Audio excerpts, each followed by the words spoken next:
Design Theater. Today we're looking at Katsuya Terada. Katsuya is I believe he's a Japanese illustrator. He has close connections with Kim Jong-gi, who died not too long ago. I'll be looking at his art next. I actually want to compare these two artists together because they both were obviously inspired from one another, and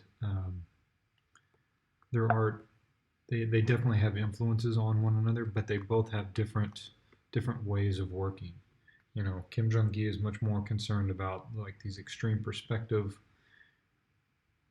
illustrations that he would do, whereas Terada is much more interested in the form and how it is that he churns the form of a drawing. And so we can take a look at some of this stuff here.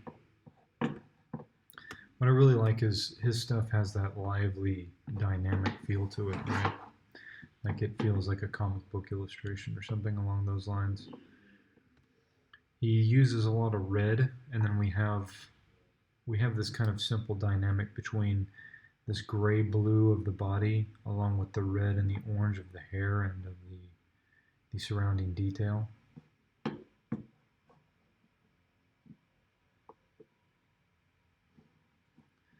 This is one of the, I guess this is like a sketchbook page. He does a lot of sketchbook stuff, and I mean his sketches, they look so dynamic and so interesting.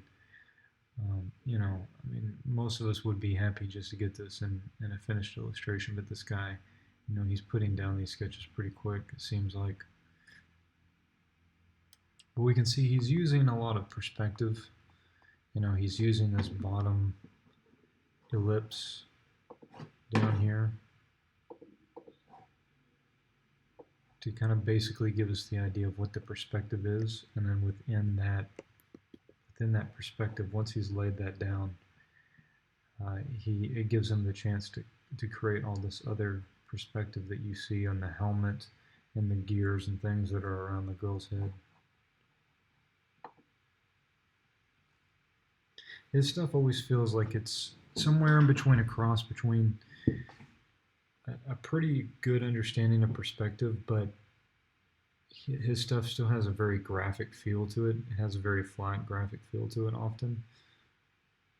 You see like a lot of heads with gears exploding out of them and that sort of thing. But I really love the design that he has of his characters.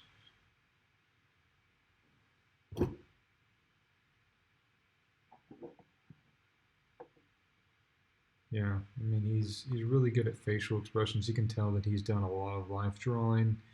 He's done a lot of pen and ink work because that's kind of the type of artist that he is. Even though this is a painted image, you can still tell it's from the same artist because he has that line work present in the painting itself.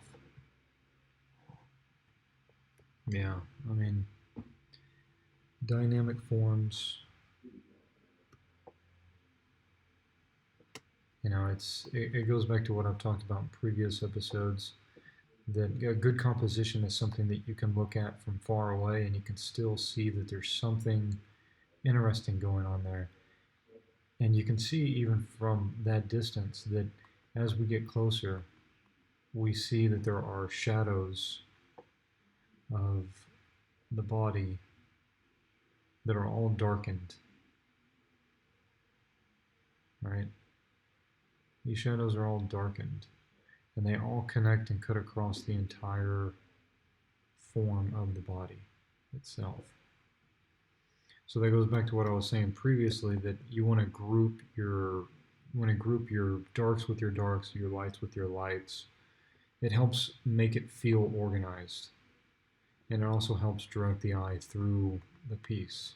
And that's what good design is. Good design is really organizing information. Yeah, this is a really cool drawing of his. You can see how he mixes this kind of rendering style of using the pen to kind of create these kind of curves around a form. He's doing stuff like this. and he's turning with the perspective, right? So he has a good mix of that with this kind of more flat anime style that you see in the face. You know, we see this kind of line work detail up here in the head of this buffalo or whatever this is. Um, yeah, whatever it is that's going on with this picture, it's very strange. But we don't see that same detail in her face, right? And this is something you see a lot of in his work, is that you'll see a lot of detail surrounding different things, whether it's contraptions that the character has on their arm, the suit that they're wearing, the hat that they're wearing, and then he will contrast the face against that with a very clear, smooth, minimal line work face. So your attention goes there, right? Because your attention always goes to the point of highest contrast.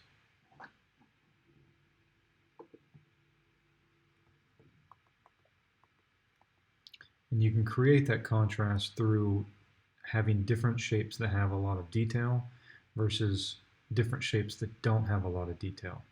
Here we can see that this figure that's right here, we see that there are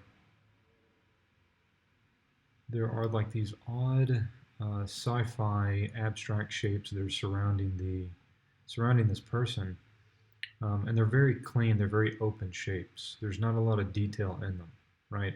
And it kind of creates this kind of halo effect that holds all of the detail of the hair. You know, so you could say in these big shapes, that are surrounding the character, that's what it is. That these big shapes are holding this little bits of detail, and then they're also holding this more open shape, which is of the face. So it's similar to the previous one. We put the detail everywhere except for the face, and so we draw our attention to the face. Because everywhere else it is that we look, it almost all blends in together because everything has so much detail. You know, you can see the fish back here, the man's face back here, the clothes, the hand, the background even further back. I mean, he's texturing everything with a line of detail, and he's turning it with the form. Right? And as he does this, it gives him an opportunity to bounce off of these highly rendered aspects of the image and to contrast that with something that isn't as rendered. And it just gives it this different kind of effect, because typically in an illustration, we'll put all of the detail on the face and leave the detail of the surrounding environment. We'll let that go away. And so there's the contrast. The contrast is all the details in the face. But with this piece, he does the exact opposite. Another good example of color and contrast, if you can see it, you know, we have the orange and the yellow and the warm colors on the figure, along with the lion's mane, and then we have these darker blue colors that are in the background. And you can really think of like these colors kind of coexist together, right? Like you have the blue and the orange, and what they do is they help bring each other out. You know, the blue brings out the orangeness of the orange, and the orange brings out the blueness of the blue. That's an interesting thing about color. I think we have a couple more, and then I'll go ahead and close.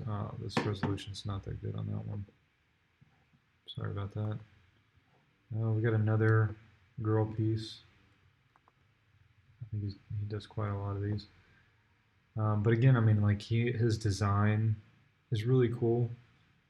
You know, you can tell he's having a lot of fun, and you can tell he also understands and he's mastered the fundamentals. You know, he understands how to draw hands. You know, he understands all the technical aspects because he spent his time studying it in his sketchbook, and this has really freed him up to create the things it is that he really wants to create. And he can just do this from his imagination because he understands the fundamentals.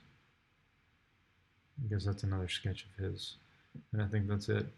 Alright guys, I'll be back with another video tomorrow. I'll be doing Kim Jong-gi next. And thanks for watching. Take it easy.